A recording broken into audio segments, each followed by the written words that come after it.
Hey up, and welcome to another Front-End Engineering Explained. So I am finally going to make my website a bit more presentable. The first step for me in doing this is to move my design files from Figma to Penpot.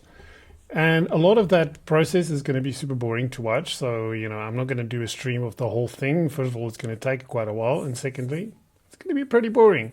But there's some stuff that's really, really interesting. And I thought I'd make a couple of shorter videos to highlight some of the things that I'm learning and experimenting with. And we're going to start with getting my design tokens from Figma into Penpot. Now, I'm not going to do all of them. I'll just show you a couple of examples just to highlight a specific feature of Penpot. So the way Penpot implemented design tokens is by following the design tokens, the work done by the design tokens community group. So what does that mean? Well, this is a group of people that's working under the auspices of the W3C to define a standard for design tokens. Now, to be clear, this is not yet a candidate recommendation. This is still in draft, so it's work in progress. You can follow along by either joining the community group if you want, or you can just follow along with some of the pull requests and issues here. And as somebody who is tangentially involved with this and who is super curious about how this evolves, I can tell you that I get quite a few emails during the week as people make comments on various pull requests and issues on here. So this is definitely actively being worked on. Now, if we have a look here, we can see here is where the draft is. If you want to start digging into it, you can see there's some stuff that's up and coming, but there's format and color. And I'll look at that in a little bit just to show you. Now, what do we get? Why is this interesting? Why is this exciting? Why am I even talking about this? Because these people are working to define a standard. One of the great things about a standard, and especially when you define a format that is standardized, is you can have a whole ecosystem pop up around this, because what is being produced during the various stages of, say, for example, a pipeline of creating a design or a design system, more specifically, is that a whole ecosystem of tools can pop up in various places to help you out. And for example, because of this format, so if I just go there, we're going to get some translation tools that already exist, like Style Dictionary and Terrazzo. I think that's how you pronounce it. And that's the one I'm going to be using, this one. And I'll show you a little bit more about this in a second, and why I say that's so powerful. But now, how do we create a design token in Penpot? Well, let's have a look. So here in Figma, I've got a couple of colors that makes up the color palette that I use for my website. And we can't just copy and paste because it doesn't interop between the two. But let's look at what we're going to do. So in Penpot, I have a new project, and this is the website. And then I have a page called Design Tokens. And over here is where we're going to add our tokens. Now you can create themes. I'm not going to go into that today. You can create sets. And I'm going to create a set that I'm just going to call Foundation. And this is my foundation colors, spacing. You can see you can add border radiuses, radii, colors, dimensions, opacity, rotation, sizing, spacing, stroke width. These are all the different kinds of tokens that you can add. Now, there's a whole lot behind this. I'm not going to go into all of that today. All I want to do is add a couple of colors and just give you a taste of what I'll be talking about in the next video. So to add a color, we're going to go in here, but let's first have a look. So I kind of used like a CSS custom property style here. You can see -- color -blue. If I drag this wider, you can see blue base 60. I'm going to change the naming a little bit, and I'm also going to use the naming convention from the design token standard, which is that we're going to separate these with dots. And it's important because, of course, it adheres to the standard. Because it adheres to the standard, these tools like Terrazzo can work with these things because it's predictable, right? So let's get at least two colors in. Let's start with this one. So this color blue base 60, I'm going to swap it up and do color base blue 60. And then what I'm also going to do is I'm going to quickly use my color picker here just to grab the color. And so we'll go in here, we'll hit little plus. Here we can give yes our name. So we're going to say color.base.blue.60. And we're going to paste in our hex code. And you can see at the bottom it says resolved value.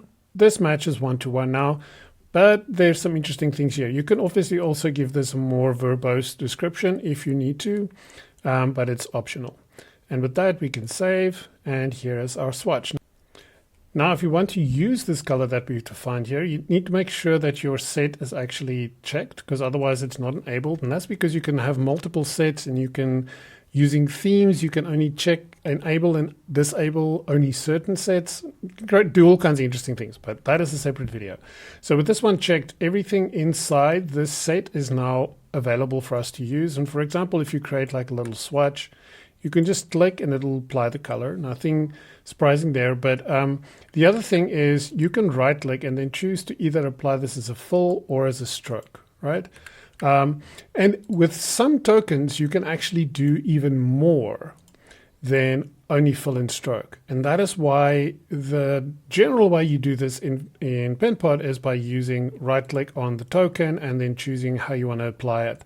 But in the case of this, where I just want to fill it, I can just use what it would do as the default, which is apply it as a full color.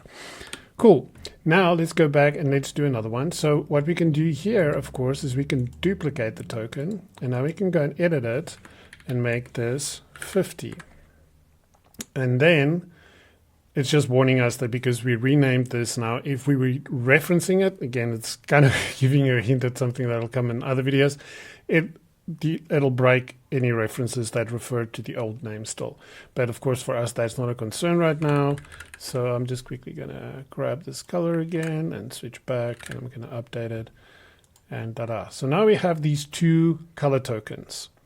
So what we can do now is we have this little tools button at the bottom. And one of the things we can do here is export.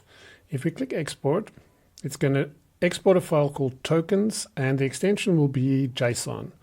And if we have a look here, we can see our file extension, and we can see it talks about .tokens or .tokens.json as the extension for our design tokens file. So with that, we get the following. Let me just quickly go here, and I can open this with Visual Studio Code. And if I format this, now we can see we have our foundation, we have color, base, blue 50, we have our value, it's a type, the type is color, and if you provided a description, that would be here, and the same for our other one. And then here's we have no theme, so that's an empty array, and then there's some metadata here, our token set order, because order works much like CSS Cascade. So if I had another one below this, if there was two tokens with the same name, the bottom one will win. Here, if there were any themes that was active, then it would be in this array, and here are our active sets. So this is what it produces. Now, if you already had something like this outside of Penpot, then you could go in here and import it, right? So for example, if I delete these two, so let's delete these tokens. Now I can say import, and I can choose my tokens.json, and there they are back, right? Super cool. And I will show you in the next one what we can do with this. One of the things, again, a little sneak peek, is because of the standard, you have these integrations, which means you can take from that single JSON file, and you can now have it generate either CSS as your target, Sass, JavaScript, TypeScript, Swift, Tailwind, Vanilla Extract, or if none of these fills your need, you can create your own custom generator, so to speak. So we'll look at this in an upcoming video. This video is actually much longer already than I wanted to make these videos, but I hope this gets you excited about using Penpot, but also the design token standard and how all of these things can start working together to make taking things to work with designers, with UX folks, but also as a developer that maybe touches all of these things, how you can create this beautiful pipeline for yourself that goes from your design tool all the way into your coding and then to a live website or application. So until the next one, go try out Penpot.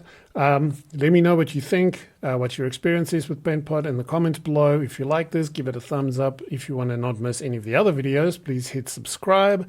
And until the next one, peace.